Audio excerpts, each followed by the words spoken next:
மக்கள் கலை இலக்கியக் கழகத்தின் 10வது மாநில மாநாடு திருச்சி உறையூரில் உள்ள தனியார் திருமண மண்டபத்தில் மாநில பொருளாளர் சித்தார்த்தன் தலைமையில் நடைபெற்றது.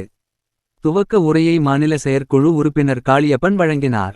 வாழ்த்துரையை புதிய ஜனநாயக தொழிலாளர் முன்னணியின் மாநில பொதுச் செயலாளர் லோகநாதன், மக்கள் அதிகாரம் மாநில பொதுச் செயலாளர் ராஜு, விவசாயிகளை விடுதலை முன்னணியின் மாநில பொருளாளர் செல்வராஜ், புரட்சிகர மாணவர் இளைஞர் முன்னணி மாநில பொதுச் செயலாளர் அன்பு ஆகியோர் வழங்கினர்.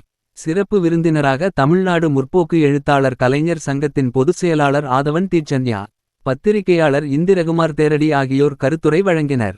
மாநாட்டில் மக்கள் கலை இலக்கிய கழகத்தின் புதிய நிர்வாகிகளாக பொதுச் செயலாளர் கோவன், இணை பொதுச் செயலாளராக ராவணன், பொருளாளராக சித்தார்த்தன், செயற்குழு உறுப்பினர்களாக லதா, வாணி, ஜீவா, புதியவன் ஆகியோர் தேர்வு செய்யப்பட்டனர். மாநாட்டில் பத்திரிகையாளர் இந்திரகுமார் தேரடியின் கருத்துரையின் முழு உரையை காணலாம். மக்கள் கலை இலக்கிய கழகத்தினுடைய 10வது மாநில மாநாட்டிற்கு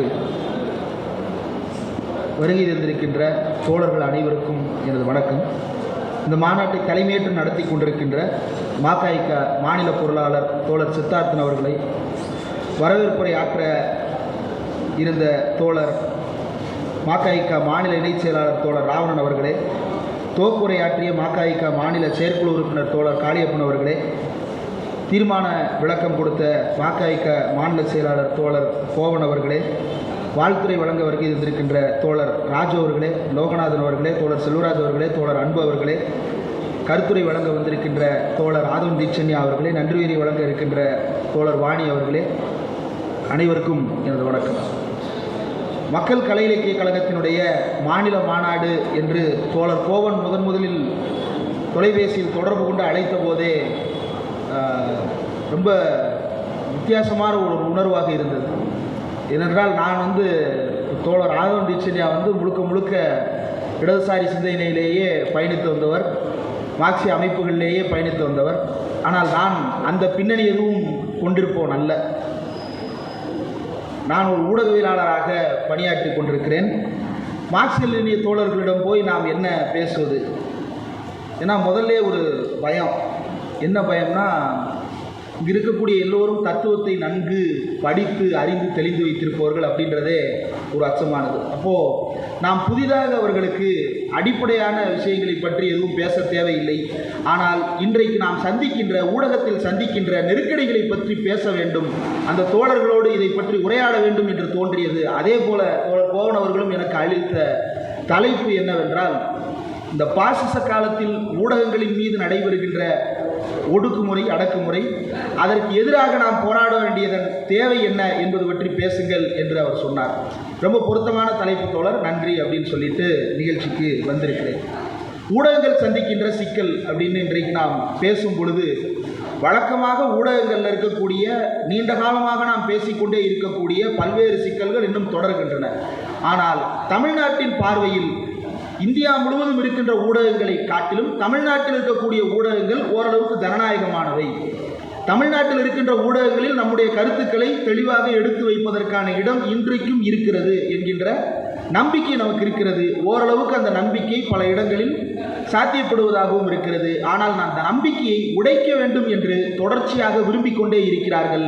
அந்த நம்பிக்கையை உடைக்க வேண்டும் என்று அவர்கள் விரும்பியதற்கு ஒரு உதாரணம்தான் சென்னையில் சர்பிட்டி தியாகராயர் அரங்கத்தில் நடைபெற்ற நிகழ்வில் தோழர் மதிவதனி அவர்கள் பேசிக் கொண்டிருக்கும் பொழுது அர்ஜுன் சம்பத் என்கின்ற நபர் மேடையிலிருந்து எழுந்து இப்படி நின்று பேசிட்டு இருக்கிறார் அப்படின்னா எழுந்து நின்று அடிக்க வர்றாரு. அந்த கூட்டத்துக்கு போக வேண்டியது தோழர் அருள்மொழி.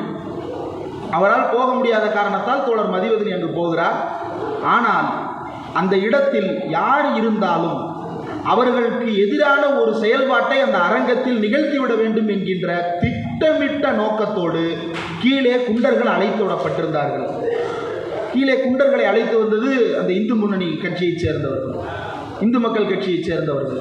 அவர்களை வைத்து திட்டமிட்டு அந்த தாக்குதலை நடத்த வேண்டும் என்று எதிர்பார்த்தார்கள். ஆனால் தோழர் மதிவதனி அந்த மேடையில் வெளிப்படுத்திய அந்த துணிச்சலை அவர்கள் எதிர்பார்த்திருக்கவில்லை. உடனே போய் சீட்டில் உட்காந்துருவாங்கன்னோ அல்லது வேறு ஏதாவது வார்த்தை விடுவாங்கன்னோ எதிர்பார்த்தாங்க. ஆனால் அந்த அமைதியின் மூலமாக அவர்கள் வெளிப்படுத்திய சீற்றத்தையும் அதற்கு பிறகு அவர் சொன்ன வார்த்தையும் அவர்கள் எதிர்பார்க்கவில்லை. அப்போ அதை உடைத்து கொண்டிருக்கிறோம். அதற்கு பிறகு சமூக வலைதளங்களை பார்க்கும் பொழுது மிகப்பெரிய அளவுக்கு அவருக்கான ஆதரவை பார்க்க முடிகிறது. தோழர் மதிவதனி அவர்களுக்கு வாழ்த்துக்களையும் அவருடைய துணிச்சலுக்கு பாராட்டுக்களையும் தொடர்ந்து சமூக வலைதளம் தெரிவித்துக் கொண்டே இருக்கிறது. இது எதை எடுத்து காட்டுகிறது? இது மாதிரி இன்னும் பல்வேறு நிகழ்ச்சிகளை சொல்லலாம். இங்கே எனக்கு முன்னால் பேசிய தோழர்கள் கூட நான் விவாத நிகழ்ச்சிகளில் பேசிய சில பகுதிகளை பற்றி குறிப்பிட்டிருந்தார்கள். அந்த பகுதிகளெல்லாம் பேசி முடித்ததற்கு பிறகு தொடர்ந்து சமூக வலைதளங்களில் அதற்கான ரியாக்ஷன்ஸை பார்க்கும் பொழுது அதற்கான எதிர்வினைவுகளை விட அதனை வைத்து அதற்கு கூடுதல் கருத்து சொல்லி அதனை இன்னும் செறிவூட்டி அடுத்த கட்டத்திற்கு அதனை நகர்த்தி செல்லும் வேலை என்பது தீவிரமாக நடக்கிறது.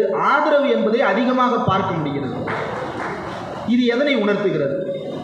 தோழர் ஆதவ தீட்சணி அவர்கள் சமீபத்தில் ஒரு மேடையில் நாம் அனைவரும் ஒன்றுபட்டு இருக்க வேண்டியதன் அவசியத்தை எடுத்து உணர்த்தி பேசியிருந்தார்.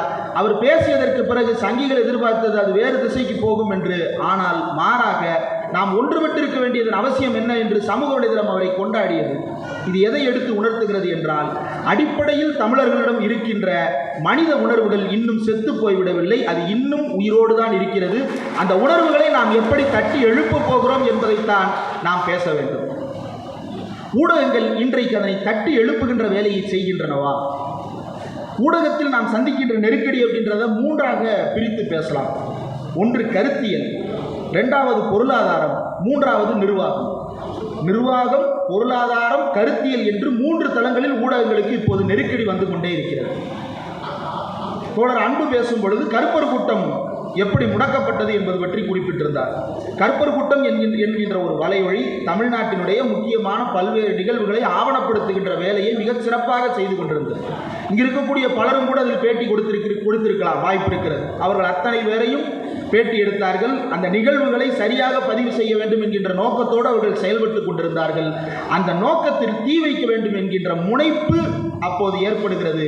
அந்த முனைப்பை பிஜேபிக்காரர்கள் கிள்ளி விடுகிறார்கள். அப்போது இருந்த தமிழ்நாடு அரசு அந்த சேனலை முற்றிலுமாக முடக்கியது. அந்த சேனல் இப்போது என்ன ஆனது என்றே பலருக்கும் தெரியாது. அந்த கேஸை பற்றியும் பலருக்கும் தெரியாது.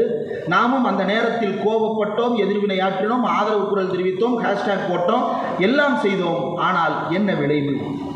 அடுத்து அதனை நாம் என்னவாக எடுத்து சென்றோம் தெரியவில்லை. நாம் எல்லோருக்கும் தெரிந்த தோழர் கரிகாலன் அவர்கள். தோழர் கரிகாலன் ரூட்ஸ் தமிழ் என்கின்ற ஒரு ஊடகத்தை தொடங்கி நடத்தினார். அந்த ரூட்ஸ் தமிழ் என்கின்ற ஊடகம் தொடங்கி நடத்தப்பட்டது அப்படின்றது செய்தி அல்ல. பல பேர் தொடங்குகிறார்கள், பல பேர் நடத்துகிறார்கள்.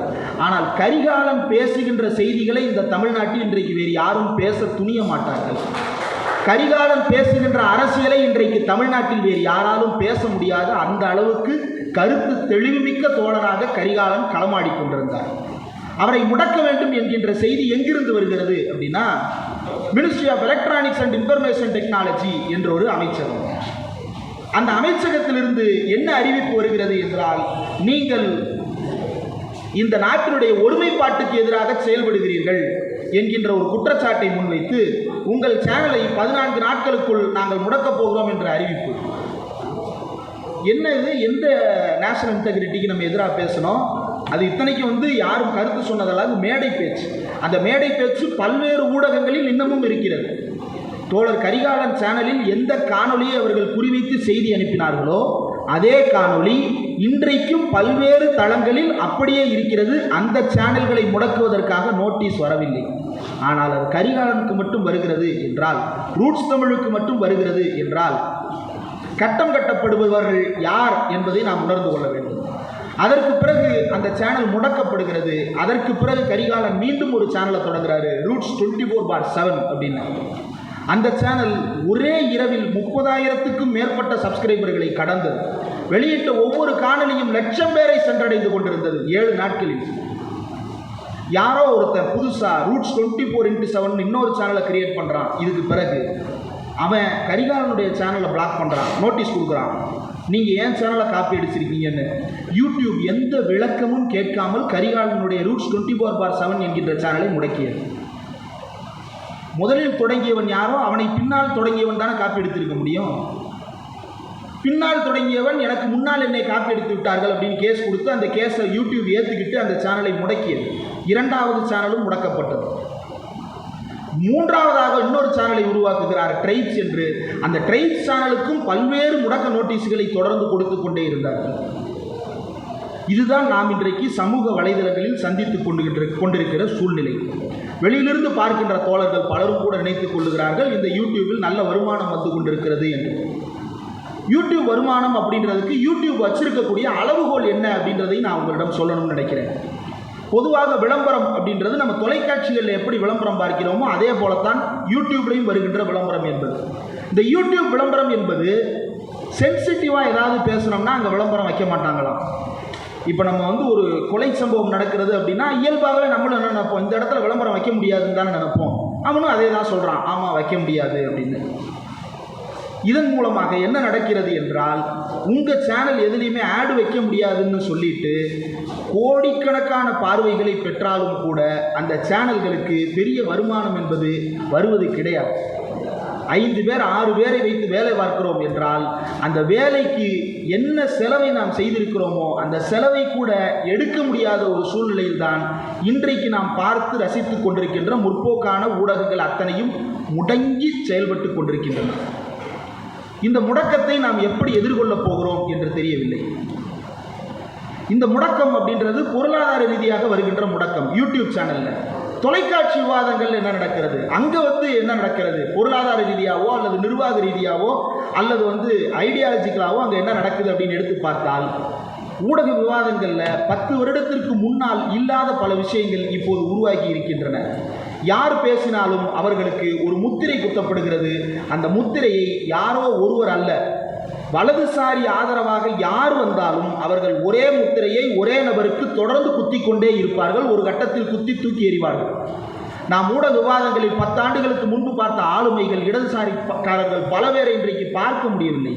ஏன் பார்க்க முடியவில்லை? அவர்கள் எல்லோருக்கும் ஒரு முத்திரையை குற்றி அவர்களை ஓரம் கட்டி வைத்திருக்கிறார்கள். அவர்கள் வந்தால் உன்னுடைய சேனலுக்கு பல்வேறு நெருக்கடிகளை தருவோம் என்று முடக்குகின்ற வேலையை தொடர்ந்து செய்து கொண்டே இருக்கிறார்கள். இதற்கு மத்தியில் தான் விவாதங்கள் நடைபெற்று கொண்டிருக்கிறது. அப்போ அவன் என்ன எதிர்பார்க்கிறான்னா, நீ ஃபேக்டை தாராளமாக சொல்லுன்றான். நீங்கள் ஃபேக்டை தாராளமாக சொல்லலாம், ஆனால் உண்மையை சொல்லக்கூடாது. உண்மை தகவல் என்ன அப்படின்னு நீங்கள் சொல்லலாம், ஆனால் உண்மை என்னன்றதை நீங்கள் சொல்லக்கூடாது. உண்மை தகவல் என்ன அப்படின்றது இப்போ 10 லட்சம் கோடி அப்படின்னா இல்லை, அது 10 லட்சம் கோடி இல்லை 9 லட்சம் கோடி அப்படின்னு சொல்கிறது உண்மை தகவல். ஏன் அந்த 9 லட்சம் கோடி அங்கு வைக்கப்பட்டது, எதனால் அந்த காரியத்துக்காக செலவு செய்யப்படுகிறது என்கின்ற உண்மையை நீ விளக்காதே அப்படின்னு சொல்கிறாங்க. இதே மாதிரி ஒரு கல்யாண மண்டபம் கோயம்புத்தூர்லேயே ஏதோ ஒரு ஊரில் சமீபத்தில் வானதி சீனிவாசன் அந்த கூட்டத்துக்கு முன்னாடி நிற்கிறார். அந்த சமுதாயத்தை சேர்ந்த பிரதிநிதிகள் 10 பேர் மேலே உட்கார்ந்துருக்கிறாங்க. அதில் ஒரு சாமியார் வேஷம் போட்டு ஒருத்தர் உட்கார்ந்துருக்கிறாரு. முன்னாடி இருக்கக்கூடிய ஆட்களை பார்த்து வானதி சீனிவாசன் கோபம் கொப்பளிக்க கத்துகிறார். உங்கள் குலத்தொழில், நீங்கள் பெருமையாக நினைக்கின்ற குலத்தொழிலை செய்யக்கூடாது என்று இந்த அரசு சொல்லுகிறது அப்படின்னு அவர் கத்தி கூப்பாடு போடுகிறார். பார்த்துருப்பீங்க, எல்லாரும் பார்த்துருப்பீங்க. இப்போ கத்தி கூப்பாடு போடுகின்ற அந்த செய்தியில் வானதி சீனிவாசன் இப்படி பேசியது கண்டிக்கத்தக்கதுன்னு நீங்கள் சொல்லலாம். ஏன் கண்டிக்கத்தக்கதுன்னு நீங்கள் சொல்லக்கூடாது? இதுதான் ஊடகவியலாளருக்கு இருக்கக்கூடிய நெருக்கடி. இதை நான் விளக்கினால் நீ இந்த கட்சியின் கைக்கூலி, நீ இந்த இயக்கத்தின் கைக்கூலி, அல்லது யாரோ ஒரு பெயரை போட்டு அவருடைய ஈஸ்ட், இல்லை இன்னும் தெளிவாக சொல்லாமல் யார் இதை பேசினாலும் மருதையனிஸ்ட் அப்படின்ற ஒரு முத்திரை குத்தப்படுகிறது. திமுக சொம்பு என்கின்ற முத்திரை குத்தப்படுகிறது. சீன கைக்கூலி அப்படின்ற முத்திரை குத்தப்படுகிறது. குத்திக்கொண்டே இருக்கிறார்கள். அவன் எதிர்பார்க்கிறது என்னன்னா, நீ விஸ்வகர்மா திட்டம் தப்புன்னு சொல்லு, ஆனால் ஏன் தப்புன்னு விளக்கம் சொல்லாதன்றான்.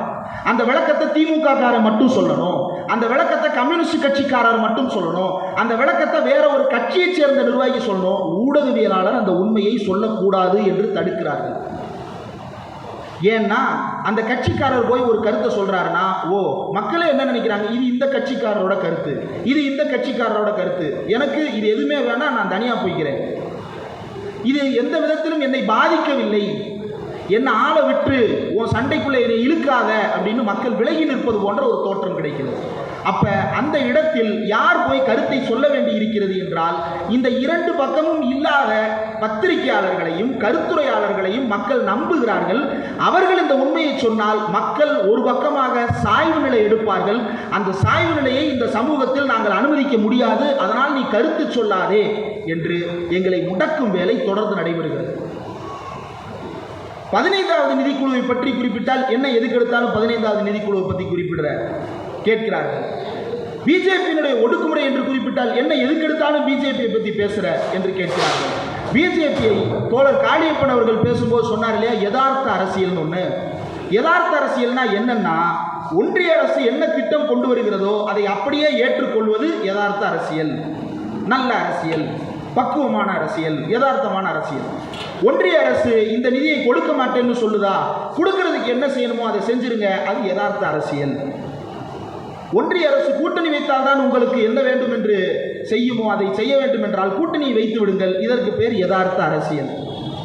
இதைத்தான் இடதுசாரி சிந்தனையாளர்கள் அத்தனை பேரை நோக்கியும் சொல்லுகிறார்கள். ஏன் நீங்கள் தேவையில்லாமல் சண்டை போடுறீங்க, இணக்கமாக போக வேண்டியது தானே என்று தொடர்ந்து கேட்பதனுடைய நோக்கம், இவர்கள் உருவாக்க நினைக்கின்ற அந்த யதார்த்தத்துக்கு நம்மை பழக்கப்படுத்த பார்க்கிறார்கள். நாம் என்று சொல்லுவது பொதுமக்களுடைய மனநிலையை பழக்கப்படுத்த பார்க்கிறார்கள்.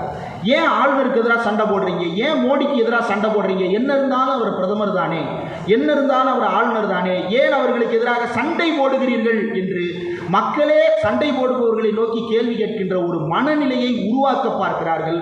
அந்த மனநிலைக்கு மக்களை பக்குவப்படுத்த பார்க்கிறார்கள்.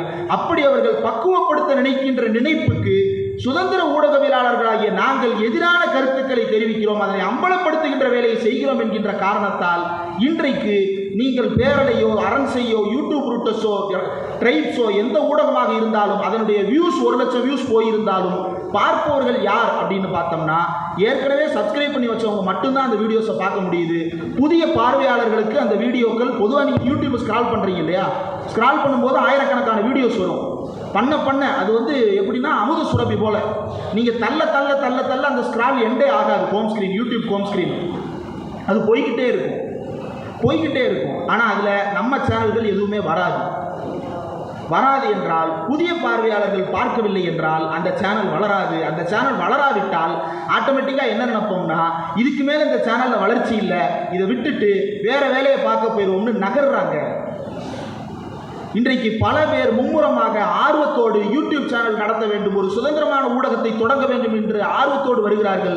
ஆனால் இதில் வருகின்ற வருமான வாய்ப்புகளை பார்த்து, இது முடக்கப்படுகின்ற வேகத்தை பார்த்து தெரிந்து ஓடி போகிறார்கள். இந்த ஓடி போகும் நிலை தொடர்ந்து கொண்டே இருக்கிறது. இப்படி அதிகாரத்தை பயன்படுத்தி நம்மை மிரட்டுகிறார்கள். இதை யார் செய்கிறார்கள் என்று எடுத்து பார்த்தால், ஒன்றிய அரசும் யூடியூபினுடைய கம்யூனிட்டி கைட்லைன்ஸும் ஒரே மாதிரி இருக்கு, எதுலையுமே விளக்கமே இருக்காது. அகேன்ஸ்ட் நேஷனல் இன்டெகிரிட்டி அப்படின்னு அவன் கருதுனா போதும். எதை கருதலாம், நான் எதனாலும் கருதுவேன். எல்லா வீடியோவும் நேஷனல் இன்டெகிரிட்டிக்கு எதிராக இருக்குன்னு நிற்கிறாங்க. எந்த வீடியோவை தொட்டாலும் இது தேசிய ஒருமைப்பாட்டு பிரச்சனை எழுப்புகிறார்கள். அப்படி என்ன தேசிய ஒருமைப்பாடு இருக்கிறது அதை நாங்கள் கெடுப்பதற்கு என்று கேட்டால் அதையும் முடக்குகிறார்கள். ஒன்று இருந்தால் தானே கெடுக்க முடியும்.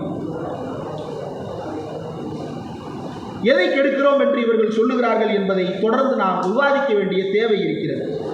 பாண்டே, ரங்கராஜ் பாண்டே அப்படின்ற ஊடகவியலாளர் ஒருத்தர், அவர் சமீபத்தில் சிவாச்சாரியார்கள் கூட்டத்தில் ஒன்றில் பேசுகிறார். இன்றைக்கு கூட யூடியூபில் அந்த காணொலிகள் வைரலாக சுற்றி கொண்டிருக்கிறது.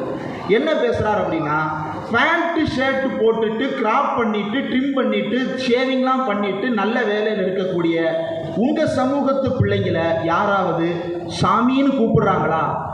ஆனால் பாருங்க, நீங்கள்லாம் பிடிக்கலன்னு சொல்கிற இவாளை பார்த்து தான் பின்னாடி யார் நிற்கிறான்னா, காட்டுமிராணி மாதிரி சட்டை போடாமல் இடுப்பில் அரை நிர்வாண கோலத்தில் ஒரு குரூப் நிற்கிது. அதை பார்த்து இவர்களை பார்த்து ஊரே சுவாமி என்ற அன்போடு அழைக்கிறது. இப்படி எல்லோரும் அழைக்க பழகிக்கொள்ளுங்கள். ஒரு பக்கம் வானதி சீனிவாசன் சூத்திரரை சூத்திரராகவே இரு என்று பாடம் நடத்தி கொண்டிருக்கிறார். நீ குலத்தொழிலை தொடர்ந்து செய்து கொண்டே இரு என்று பாடம் நடத்தி கொண்டிருக்கிறார். இந்த பக்கம் நீ சுவாமியாகவே இரு என்று ரங்கராஜ் பாண்டே பாடம் நடத்தி கொண்டிருக்கிறார். இன்னும் ஆழமாக போய் பார்த்தால் தலித் மக்கள் மத்தியிலும் கூட இதே வேலையை தொடர்ந்து செய்யக்கூடிய சக்திகள் இருக்கிறார்கள். இதே போல பழங்குடியினர் மத்தியிலும் அவர்கள் வேலையை மட்டுமே அவர்கள் செய்ய வேண்டும் என்று வற்புறுத்துகின்ற வேலையை சமீப காலமாக பலரும் தொடர்ந்து செய்து வருகிறார்கள். இந்த வேலைகள் எல்லாம் தனித்தனி வேலைகள் அல்ல, இவை கூட்டாக நடைபெற்றுக் கொண்டிருக்கிறது. இந்த கூட்டு பிரச்சனையை எதிர்கொள்வதற்கான முகாந்திரம் நம்மிடம் என்ன இருக்கு, இதை எப்படி எதிர்கொள்ளப் போகிறோம் என்பதுதான் நம்மிடம் இருக்கக்கூடிய சிக்கலாக இருக்கிறது. ஏனென்றால் ஊடகங்களில் நாம் பார்ப்பவை எல்லாம் யாரோ ஒருத்தர் அதை பேசினால், மெயின் ஸ்ட்ரீம் மீடியாஸில் யாரோ ஒருத்தர் அதை பேசினால் மட்டும்தான் அது செய்தி, இல்லைன்னா அதை நானே எடுக்க மாட்டேன். சமீபத்தில் சொத்து வரி உயர்த்தப்பட்டதாக சர்ச்சை. சென்னை மாநகராட்சியில் 6% சொத்து வரி உயர்த்தப்பட்டதாக. உண்மையிலேயே அது உயர்த்தப்பட வேண்டிய அளவுக்கெல்லாம் போய்விடவில்லை. அப்படி உயர்த்த வேண்டுமா இல்லையா என்ற டிபேட் தனியாக நடக்கட்டும். ஆனால் அதற்கான காரணம் என்ன அப்படின்னு தேடி பார்த்தால், துணை மேயர் ஒன்று சொல்லியிருக்கிறாரு, 15வது நிதிக்குழு ஏற்ற சொல்லுதுன்னு தேடி பார்த்தால் உண்மையிலேயே 15வது நிதிக்குழுவில் எழுதி வைத்திருக்கிறார்கள். உள்ளாட்சி அப்படின்னா உள்ளாட்சிக்கு மானியம் வரணும். மானியம் எப்படி வரும்?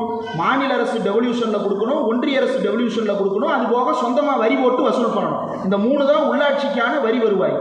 மாநில அரசுக்கே வரி வருவாய் ஒன்றிய அரசு பகிர்ந்து கொடுப்பதில் சிக்கல் இருக்கிறது என்ற குற்றச்சாட்டு ஒரு பக்கம் இருக்க, இந்த தன்னாட்சி உள்ளாட்சி அமைப்புகளுக்கு எங்கிருந்து நிதி வருகிறதுனா லோக்கல் பாடி கிராண்ட்ஸ்ன்னு கொடுக்குறாங்க. அந்த கிராண்ட்டை கொடுக்கணும்னா வருஷம் வரியை உயர்த்திக்கிட்டே போகணுமா? வருஷம் வரியை உயர்த்தலைன்னா உள்ளாட்சி அமைப்புகளுக்கான மானியத்தை கொடுக்க முடியாது என்று எழுதி வைத்திருக்கிறார்கள் 15வது நிதிக்குழுவில். இந்த உண்மையை சொல்ல வேண்டும் என்றால் யாரோ ஒருத்தர் இதை படிச்சுட்டு வந்து சொன்னாதான் சொல்ல முடியுமே தவிர ஊடகங்கள் இந்த உண்மையை உங்களுக்கு சொல்லாது. ஊடகங்களுக்கு அது கடமை இல்லையா? 15வது நிதிக்குழுன்னு மேயர் சொல்றாரு. அந்த 15வது நிதிக்குழுவில் என்ன இருக்குன்னு எடுத்து பேச வேண்டிய பொறுப்பு ஊடகங்கள் கையில் இல்லையா? அதை செய்ய முடியாது என்று ஊடகங்கள் இன்றைக்கு முரண்டு பிடிக்கின்றன அல்லது முரண்டு பிடிக்கின்ற நிலைக்கு தள்ளப்பட்டிருக்கின்றன. ஒரு செய்தியில் இருக்கக்கூடிய உண்மையை அவர்கள் பகுத்து ஆய்வு செய்து வெளியிடக்கூடாது.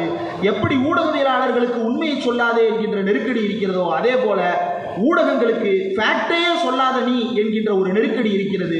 சொல்றதை அப்படியே வாந்தி எடுத்து கொடுக்கிறதா ஊடகங்களுடைய வேலை என்று அவர்கள் நிர்பந்திக்கப்பட்டு கொண்டிருக்கிறார்கள். இந்த சிக்கலான காலகட்டத்தில் தான் சமூகத்தில் வேகமாக பல விஷயங்கள் மாறிக்கொண்டே இருக்கின்றன. தோழர் குறிப்பிட்டார், விநாயகர் சிலைகள் அதிகரித்து கொண்டே இருக்கின்றன அப்படின்னு. ஒவ்வொரு ஆண்டும் அதிகரித்து கொண்டே இருக்கிறது விநாயகர் சிலைகள் அப்படின்றது தான் யதார்த்தமாக நாம் கண் முன்னாடி பார்க்குறோம். சென்னையில் நான் 2 வருஷமாக பார்க்காத ஒரு ஏரியாவில் இன்றைக்கி பார்க்குறேன் 10 சிலைகள் ஒரே ஏரியாவில். அந்த ஏரியாவில் ஒரே ஒரு சிலை இருந்தது, 10 சிலை இன்றைக்கு புதிதாக முளைத்து அலப்பறையாக இருக்கிறது. என்ன நடக்கிறது அப்படின்றத நாம் யோசித்து பார்க்க வேண்டும். இப்போ இந்த யோசனை எல்லாம் யார் செய்து பார்ப்பது? நீங்கள்லாம் செயற்பாட்டாளர்கள், நீங்கள் செய்து பாருங்கள். அவங்களாம் கட்சி, அவங்க எதிர்த்துப்பாங்க. ஆனால் ஊடகங்கள் அதை பேசக்கூடாது. ஏன் விநாயகர் சிலைகள் அதிகரிக்கின்றன என்பதை பற்றி பேச வேண்டிய ஊடகங்கள் அதை பேசக்கூடாது என்று நிர்பந்திக்கப்படுகிறார்கள்.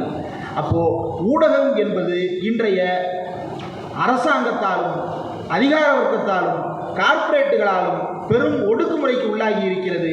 அந்த ஒடுக்குமுறைக்கு மத்தியில் தான் நாம் இன்றைக்கும் கூட ஊடகங்களில் எப்படியாவது உண்மையை பேசிவிட முடியாதா என்று போராடி கொண்டிருக்கிறோம். அந்த போராட்டம் ஒரு கட்டத்தில் சோர்வாக மாறிவிடுமோ என்கின்ற அச்சம் இருக்கிறது. அத்தனை ஊடகவியலாளர்களும் அப்படி சோர்வடைய போவது இல்லை. ஆனால் நமக்கு இருக்கக்கூடிய பலம் குறைந்து கொண்டே போய்விடுமோ என்கின்ற சோர்வு பலருக்கும் வரத் தொடங்கிவிட்டது. அப்படியான சோர்வு வராமல் இருப்பதற்கு நாம் என்ன செய்ய வேண்டும்?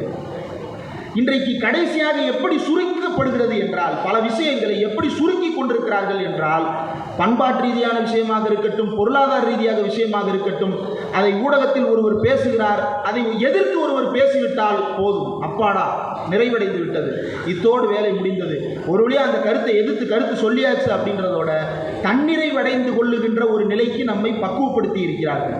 ஊடகத்தில் பதில் சொன்னால் போதும், அவ்வளோதான், அதோட வேலை முடிஞ்சு, அப்புறம் என்ன செய்ய போகிறோம் நம்ம அப்படின்றது.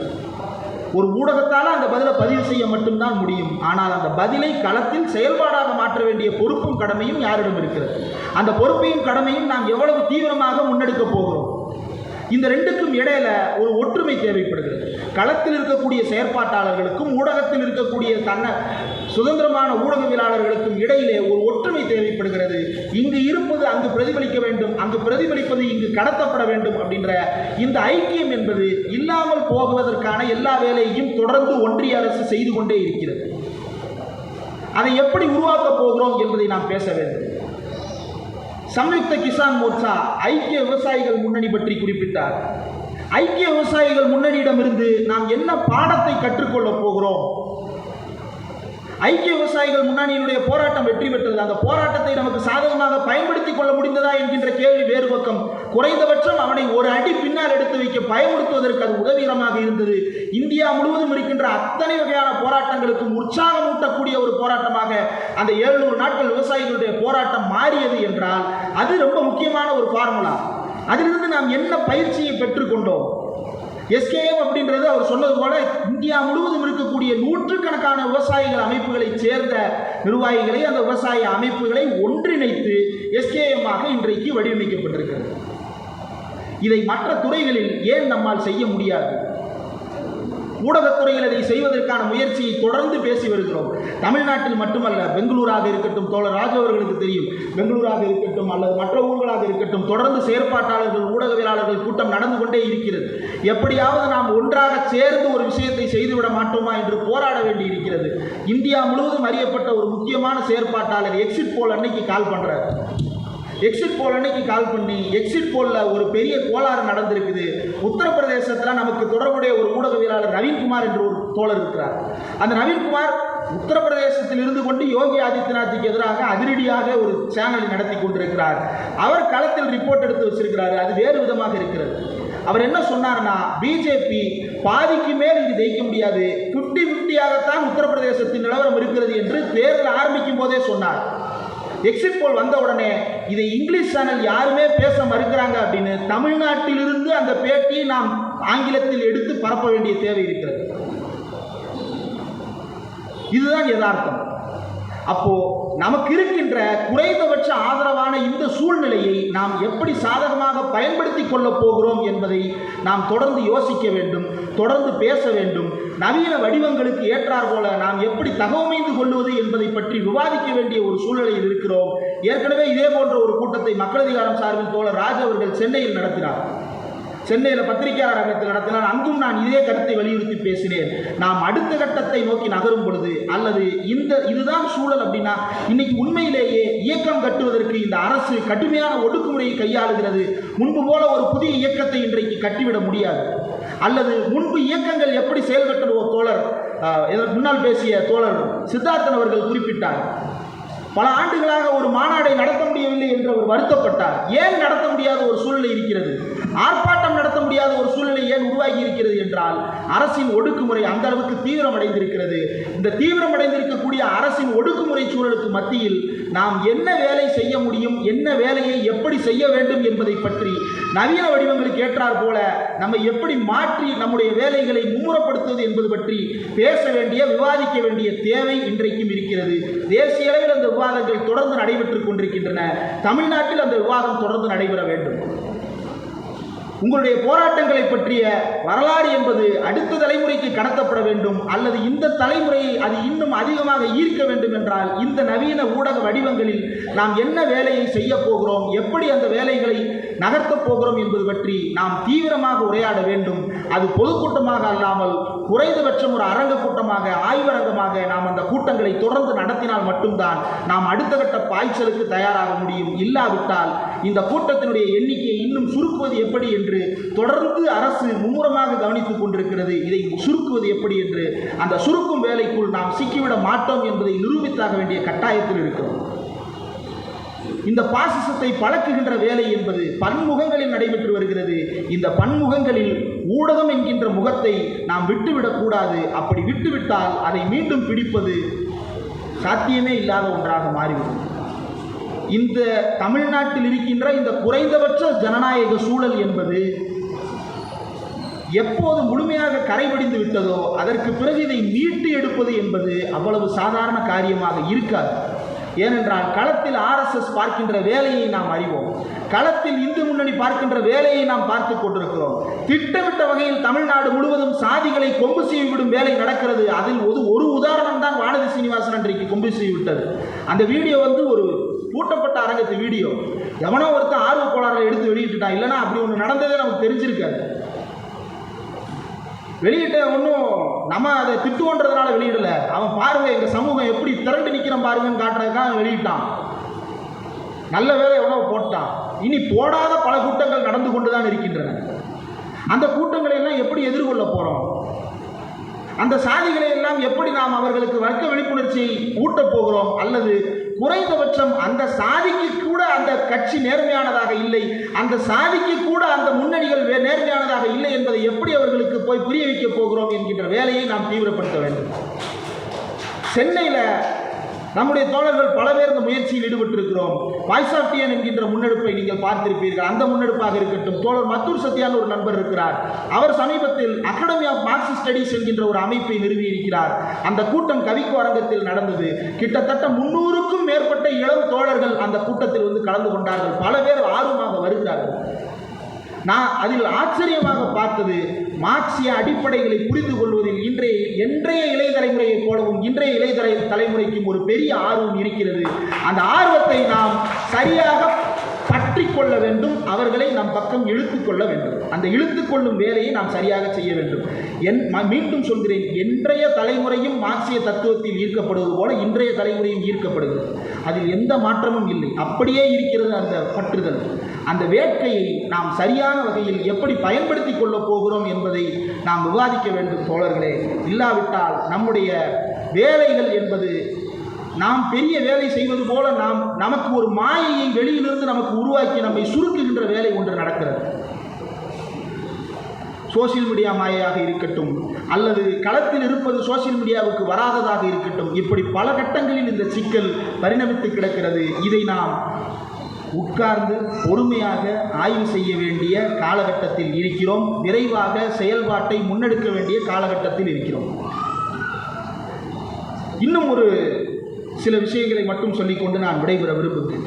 தமிழ்நாட்டில் தற்சமயத்தில் முக்கியமாக ம.க.இ.க., திராவிடர் விடுதலை கழகம் அல்லது தந்தை பெரியார் திராவிடர் கழகம் உள்ளிட்ட அமைப்புகள் எல்லாம் தொடர்ச்சியாக தமிழ்நாடு தழுவிய அளவில் பொதுக்கூட்டங்களை, தெருமுனை கூட்டங்களை அல்லது மக்கள் மத்தியில் விழிப்புணர்வு பிரச்சாரங்களை பாடல் வழியாக, பேச்சுக்கள் வழியாக, கட்டுரைகள் வழியாக, மற்ற வடிவங்களின் வழியாக சென்றடைவு வேலை என்பது தொடர்ந்து நடைபெறுகிறது. ஆனால் இந்த வேலைகள் எல்லாம் அடுத்து என்ன சிக்கலை உருவாக்கும், அல்லது இந்த வேலைகளினுடைய அடுத்த கட்ட சிக்கல் நாம் சந்திக்க போகின்ற சவால் என்ன என்றால் நமக்கு இருக்கக்கூடிய பொருளாதார சிக்கல். இந்த பொருளாதார சிக்கலை எப்படி சரி செய்ய போகிறோம் என்பது பற்றியும் நாம் உரையாட வேண்டும். சுதந்திரமான ஊடகங்களுக்கு மட்டும் அல்ல அந்த சிக்கல். சுதந்திரமான ஊடகங்கள் சந்திக்கின்ற சிக்கலும் இயக்கங்கள் சந்திக்கின்ற சிக்கலும் எந்த காலத்திலும் வேறானதாக இருந்தது இல்லை.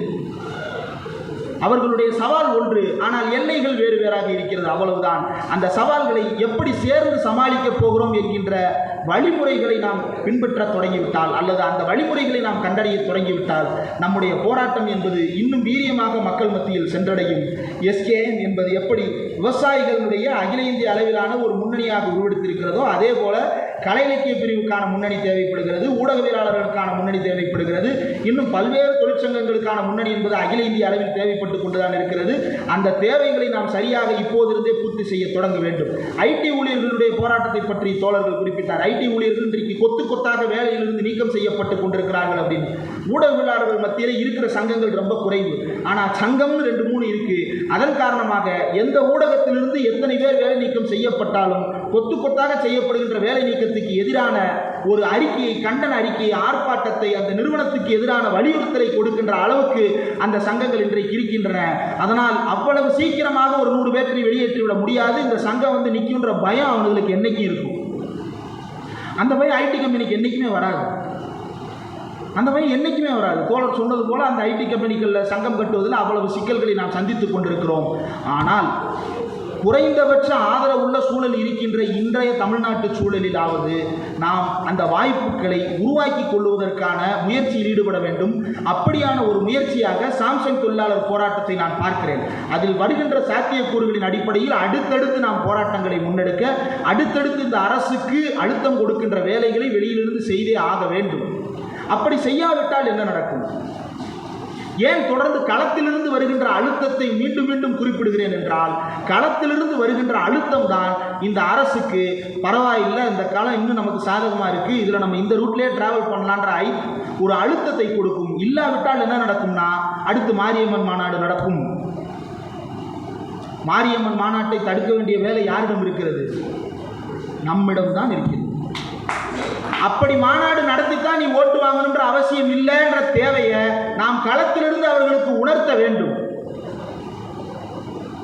உணர்ச்சி இல்லாமல் போயிருக்கிறார்களே, அது உங்களுக்கு வருத்தமா இல்லையா? அது என்னவோ நடக்கட்டும். இந்த அழுத்தத்தை நம்ம காட்டினா மட்டும்தான் அது தப்புன்றதையாவது புரிய வைக்க முடியுன்றதுக்காக அந்த வேலையை நாம் செய்ய வேண்டும்.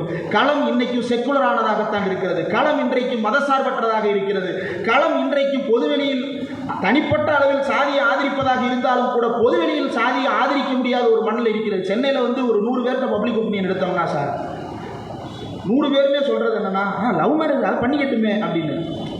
வீட்டுக்குள்ளே போனோடனே வேறு மாதிரி ஆகிப்போம் பார்த்துக்க அப்படின்னு மாற்றிடுவாங்க. ஏன்? பொதுவெளியில் அதை அக்ரி பண்ணிக்க முடியல. இப்போ இதே இது நீங்கள் அப்படியே போய் மகாராஷ்டிராவில் எடுங்க, வேறு கருத்து வரும் சார். இதே இதை நீங்கள் கேரளாவில் போய் எடுத்தீங்கன்னா வேறு கருத்து வரலாம். இதே இதை நீங்கள் வந்து மேற்கு வங்காளத்தில் போய் எடுத்தீங்கன்னா வேற கருத்து வரலாம். ஆனால் தமிழ்நாட்டில் பொதுவெளியில் யாருமே காதலுக்கு எதிராக சாதிக்கு ஆதரவான கருத்தை சொல்ல மாட்டார்கள். அந்த பயம் இருக்குல்ல, அந்த பயத்தை போக்கணுன்றதுக்காகத்தான் ஒரு முக்கியமான வேலையை இப்போது ஆரம்பித்திருக்கிறார்கள். கருப்பையும் சிவப்பையும் நீலத்தையும் தனித்தனியாக பிரித்து விடுவது அப்படின்னு. இந்த பிரித்து விடும் வேலை என்பது களத்தில் எப்படி நடக்குதோ இல்லை, இந்த பிரித்து விடும் வேலை எங்கே தீவிரமாக நடக்குது அப்படின்னா ஊடகங்கள் நடக்குது. இதை மூணு திசைக்கு தள்ளி விட்டுட்டோம் அப்படின்னா கீழே இருக்கிற கிரவுண்டு சமத்துவமற்றதாகவும் மத சார்புள்ளதாகவும் மாறுவதற்கான சாத்தியங்களை அவன் உணர்ந்திருக்கிறான். அந்த வேலையை அவர்கள் செய்து கொண்டிருக்கிறார்கள். இது அப்படி அல்ல என்பதை நிரூபிக்க வேண்டிய தேவை இருக்கிறது. களத்தில் நம்முடைய செயல்பாடுகள் என்பது இன்னும் தீவிரமாக தேவைப்படுகிறது. அந்த தேவை, அந்த களத்தில் இருக்கக்கூடிய செயல்பாடுகளின் அடிப்படையில் தான் எங்களை போன்ற சுதந்திரமான ஊடகவியலாளர்கள் இன்னும் சுதந்திர காற்றை சுவாசிக்க முடியும், இன்னும் நம் மக்களுக்கான செய்திகளை கடத்த முடியும். அதனால் சொல்லுகிறேன், நாம் அனைவரும் தீவிரமாக செயல்பட வேண்டிய காலகட்டம். இந்த வாய்ப்பை எனக்கு தந்த தோழர்கள் அனைவருக்கும் நன்றி.